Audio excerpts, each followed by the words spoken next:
Friends, ನಿಮಗೆಲ್ಲ ಗೊತ್ತೇ ಇದೆ, ಒಬ್ಬ ವ್ಯಕ್ತಿ ತುಂಬಾ ಶ್ರೀಮಂತನಾಗಬೇಕೆಂದರೆ ಅವನಿಗೆ ಬಿಸ್ನೆಸ್ ಮಾಡೋದೇ ಫಸ್ಟ್ ಅಂಡ್ ಬೆಸ್ಟ್ ಆಪ್ಷನ್ ಅಂತ.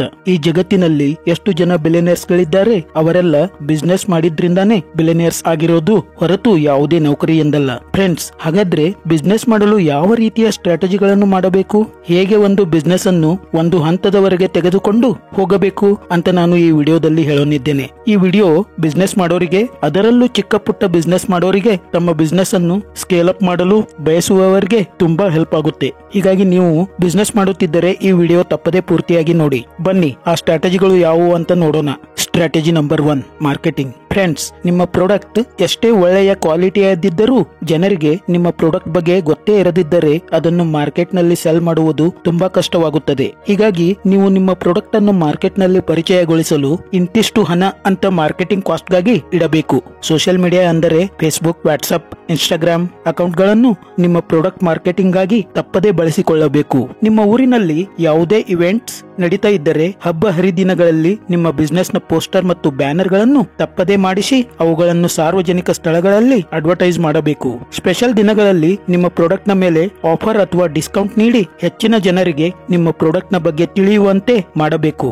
Strategy number 2, focus on your competitors. Friends, ನಿಮ್ಮ ಪ್ರಾಡಕ್ಟ್ ವೇಗವಾಗಿ ಜನರಿಗೆ ತಲುಪಿಸಬೇಕಾದರೆ ನೀವು ನಿಮ್ಮ ಬಿಸ್ನೆಸ್ ಕಾಂಪಿಟೇಟರ್ಸ್ ಗಳ ಬಗ್ಗೆ ಗಮನವಿಡುವುದು ತುಂಬಾ ಮುಖ್ಯ. ನಿಮ್ಮ ಕಾಂಪಿಟೇಟರ್ಸ್ ಮಾರ್ಕೆಟ್ ನಲ್ಲಿ ಉಳಿಯಲು ಯಾವ ಸ್ಟ್ರಾಟಜಿಗಳನ್ನು ಮಾಡುತ್ತಿದ್ದಾರೆ, ಅವರ ಸ್ಟ್ರಾಟಜಿಗಳಿಗಿಂತ ನೀವು ಹೇಗೆ ಡಿಫರೆಂಟ್ ಆದ ಸ್ಟ್ರಾಟಜಿಗಳನ್ನು ಮಾಡಬಹುದು ಅಂತ ಯೋಚಿಸಬೇಕು.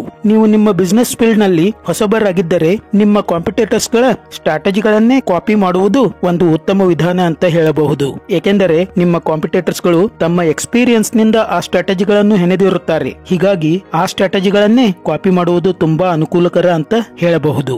Strategy number 3, learn from your unhappy customers. ಹೌದು ಫ್ರೆಂಡ್ಸ್, ನಿಮ್ಮ ಗ್ರೇಟೆಸ್ಟ್ ಸೋರ್ಸ್ ಆಫ್ ಲರ್ನಿಂಗ್ ನಿಮ್ಮ ಅನ್ಹ್ಯಾಪಿ ಕಸ್ಟಮರ್ಸ್ ಆಗಿರುತ್ತಾರೆ. ಅವರಿಂದ ನೀವು ತುಂಬಾ ಕಲಿಯುವುದಿರುತ್ತದೆ. ಅವರು ನಿಮ್ಮ ಪ್ರಾಡಕ್ಟ್ ನ ಬಗ್ಗೆ ಕೊಡುವಂತಹ ಫೀಡ್ಬ್ಯಾಕ್ ಗಳು ತುಂಬಾ ಜೆನ್ಯೂನ್ ಆಗಿರುತ್ತವೆ. ಹೀಗಾಗಿ ನೀವು ಅವರು ಕೊಡುವ ಫೀಡ್ಬ್ಯಾಕ್ ಗಳನ್ನು ಪಾಸಿಟಿವ್ ಆಗಿ ತೆಗೆದುಕೊಳ್ಳಬೇಕು. ಅವರು ನೀಡಿದಂತಹ ಸಲಹೆಗಳ ಆಧಾರದ ಮೇಲೆ ನಿಮ್ಮ ಪ್ರಾಡಕ್ಟ್ ನ ನ್ಯೂನತೆಗಳನ್ನು ಸರಿಪಡಿಸಿಕೊಳ್ಳಬೇಕು. Strategy number 4, quality over quantity. ನೀವು ಈ ಜಗತ್ತಿನ ಯಾವುದೇ ಗ್ರೇಟ್ ಕಂಪನಿಯನ್ನು ತೆಗೆದುಕೊಳ್ಳಿ, ಅದು ಕ್ವಾಲಿಟಿ ಬಗ್ಗೆ ಎಂದೂ ಕಾಂಪ್ರಮೈಸ್ ಮಾಡಿಕೊಂಡಿದ್ದೇ ಇಲ್ಲ. ಎಕ್ಸಾಂಪಲ್ಗೆ ಆಪಲ್ ನ ಐಫೋನ್ ಗಳು ಮಾರ್ಕೆಟ್ ಗೆ ಬರುವ ಮುಂಚೆನೆ ಎಲ್ಲ ಸೋಲ್ಡ್ ಔಟ್ ಆಗಿರುತ್ತವೆ. ಈ ಕಂಪನಿಯ the great Steve jobs iPhone ತಯಾರಿಸುವಾಗ ಕೇವಲ ಅವರು ಅದರ ಹೊರಗಿನ ಭಾಗಗಳಿಗೆ ಮಾತ್ರ ಇಂಪಾರ್ಟೆನ್ಸ್ ಕೊಡದೆ ಅದರ ಒಳಗಿನ ಭಾಗಗಳಿಗೂ ಸಹ ಅಷ್ಟೇ ಇಂಪಾರ್ಟೆನ್ಸ್ ಕೊಡುತ್ತಿದ್ದರು. ಅಂದರೆ ಅವರು ಅಷ್ಟು ಟಾಪ್ ಲೆವೆಲ್ ಕ್ವಾಲಿಟಿಯ ಪ್ರಾಡಕ್ಟ್ ತಯಾರಿಸಲು ಬಯಸುತ್ತಿದ್ದರು. ಹೀಗಾಗಿ ನೀವು ಒಂದು ಅದ್ಭುತ ಪ್ರಾಡಕ್ಟ್ ತಯಾರಿಸಿದಾಗ ಮಾರ್ಕೆಟ್ ನಿಂದ ನಿಮ್ಮ ಕಡೆ ಹಣ ನೀರಿನಂತೆ ಹರಿದು ಬರುವುದು. So never compromise with quality of your product. Strategy number 5, cell only which is on demand. Friends, ನೀವು ಯಾವಾಗಲೂ ಮಾರ್ಕೆಟ್ ನಲ್ಲಿ ಯಾವ ಪ್ರಾಡಕ್ಟ್ ಗೆ ಹೆಚ್ಚು ಡಿಮ್ಯಾಂಡ್ ಇದೆಯೋ ಅದನ್ನೇ ಯಾವಾಗಲೂ ಸೆಲ್ ಮಾಡಲು ಟ್ರೈ ಮಾಡಬೇಕು. ಫಾರ್ ಎಕ್ಸಾಂಪಲ್, 4 ಬಿಸ್ಕಿಟ್ ಕಂಪನೀಸ್ ಇವೆ ಅಂತಿಟ್ಟುಕೊಳ್ಳಿ. ನಿಮಗೆ ಎ ಕಂಪನಿಯ ಒಂದು ಪ್ಯಾಕೆಟ್ ಮಾರಿದರೆ 2 ರೂಪಾಯಿ ಸಿಗುತ್ತೆ ಎಂದಿಟ್ಟುಕೊಳ್ಳಿ. ಬಿ ಕಂಪನಿಯಿಂದ 1 ರೂಪಾಯಿ, ಸಿ ಕಂಪನಿಯಿಂದ 4 ರೂಪಾಯಿ ಮತ್ತು ಡಿ ಕಂಪನಿಯಲ್ಲಿ 5 ರೂಪಾಯಿ ಪ್ರಾಫಿಟ್ ಸಿಗುತ್ತದೆ ಎಂದಿಟ್ಟುಕೊಳ್ಳಿ. ಆದರೆ ಮಾರ್ಕೆಟ್ ನಲ್ಲಿ ಬಿ ಕಂಪನಿಯ ಪ್ಯಾಕೆಟ್ ಗಳಿಗೆ ಹೆಚ್ಚಿನ ಡಿಮಾಂಡ್ ಇದ್ದರೆ ನೀವು ಬಿ ಕಂಪನಿಯ ಪ್ರಾಡಕ್ಟ್ ಗಳನ್ನೇ ಹೆಚ್ಚು ಮಾರಬೇಕೆ ಹೊರತು ಎ, ಸಿ, ಡಿ ಕಂಪನಿಯ ಪ್ರಾಡಕ್ಟ್ ಗಳನ್ನಲ್ಲ.